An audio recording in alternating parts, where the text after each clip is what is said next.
By the way, you guys remember how John Gruden was once the coach of the Raiders, had a lot of say within the organization, and then, some emails came out, and next thing you know, he was no longer the coach of the Raiders, and he was canned and kicked to the dirt during a Monday night game, I believe. And Rich Bisaccia took over, led them to the playoffs. They lost to the Bengals in the wild card round. The Bengals went on to go to the Super Bowl that year. Well, Mark Davis talked about the addition of Tom Brady to the Raiders organization and made sure to point out that John Gruden, formerly of the Raiders, maybe the organization and him got done dirty by the NFL. Bringing in Tom Brady was bringing in somebody that was on the football side that I had been lacking having here at the organization. Back in, I guess it was 18, with John Gruden. He was somebody that I brought in and really expected to be that person on the football side that would bring stability to the organization. He had a 10-year contract and all that, and his head was chopped off. And we were put in a really bad position as an organization. We want to build something here. And again, that's been the process and the mindset all along. Like I said, it got offset or, kind of blown up when John Gruden was sent away. And so we've been trying to get it right since then, and we'll see. But I've got patience. Mark Davis strikes me as somebody who wasn't all in on John Gruden getting clipped the way that he was. Means head chopped off? Well, do you what gave you guys that away? Recall how all of what came to light came to light? Yeah, because they were going after Dan Snyder. Right. It was all because of discovery in a separate lawsuit, I believe in Arizona. It's like a court there somewhere or something.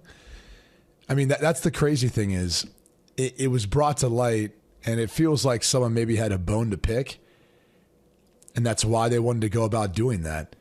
And he unfortunately was collateral. And by the way, I'm not making a case for defending John Gruden what he did. What he did was heinous and wrong, and what he said was heinous and wrong. However, I do believe in second chances for people. And I do feel like he's tried to build back up not only his reputation, his brand, but also the fact he loves football. I mean, he's working for Barstool now, man. He's great, by the way. I mean, how many head coaches, because I can only think of one, have taken that turn? I mean, he is really trying to kind of pave the way to become more relatable to younger generations and find a way of, still impacting people's lives with the game of football. So it's completely understandable when you have a 10-year deal, with John Gruden, and you feel like the team's going in the right direction. Like, I think it was going in the right direction back then, aside from the Antonio Brown stuff, which was bizarre. But that would be incredibly frustrating to have all this come to light purely because of little Danny Snyder. Mm. And it was part of the selling point for them in the move to Vegas was, listen, we've got a plan. John Gruden's our star. We'll build around him and build around the organization. And yeah, I mean, that wasn't going to change things. I mean, the NFL wanted them to be in Las Vegas. But it's also, you look at what's happened since then, and I know what Mark Davis is saying. We had a plan, but it's been, thrown off course. But, since then, you didn't have to trade Derek Carr. You didn't have to hire Josh McDaniels. You didn't have to blow out Antonio Pierce after a year. You didn't have to trade Devontae Adams. You didn't have to do. So I just, Mark Davis is there for all of that. So, but isn't that what he was kind of saying in his explanation? Yeah, but that he's making the very decisions that you're saying. He's making those decisions.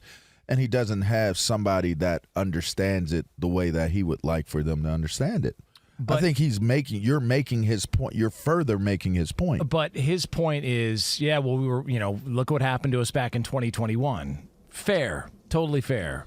What about the years since? There's been moves that they've made that have been questionable. But he hasn't brought anyone on in his estimation that is going to bring, as he mentioned, that stability, that understanding of how to build the franchise the way they need to build it. It is sad too. Think about it. They were 4-12, 7-9. So went from 4th to 3rd in the AFC West in Oakland. They moved to Las Vegas, mind you, during COVID, right? Like the worst possible time to move and try to then have a stadium up and running, et cetera, for your inaugural season. And They still finish 8-8, get second in the AFC West, so they're continuing to improve.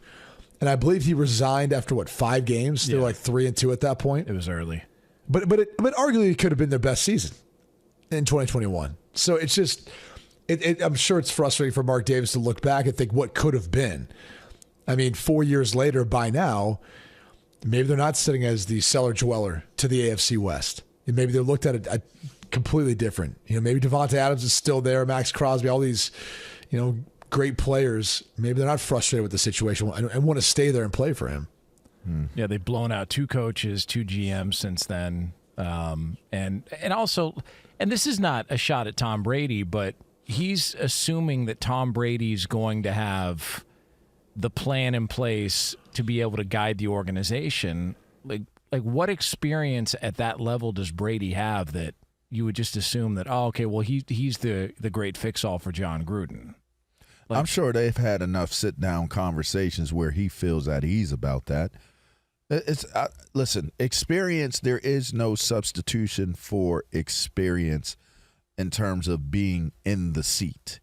And he will have some humbling moments as he embarks upon trying to build a winner in Vegas. But if you're going to take a chance on somebody who doesn't have that much experience in sitting in the seat of building a franchise out, if I'm going to take a risk, if I'm going to take a flyer on somebody, it's probably going to be someone of the caliber of Tom Brady.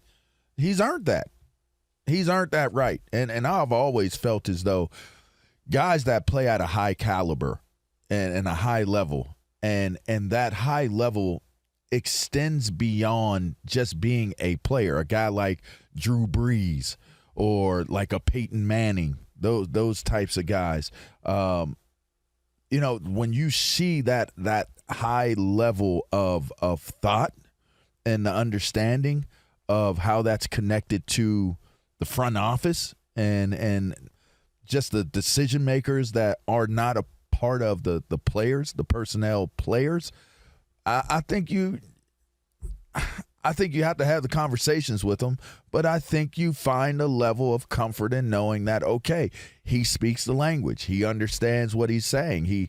There's a team of people that he will lean on, mentorship, whatever it may be.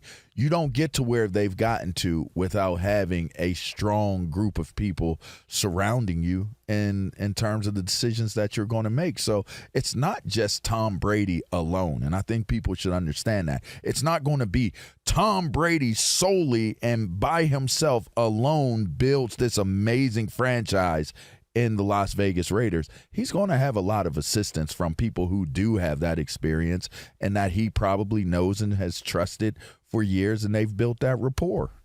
Well, enjoy 4th place in that division, because that's what it's going to look like the next 10 years if you don't get a quarterback. So that's a nice thought for the Raiders. So have fun with that.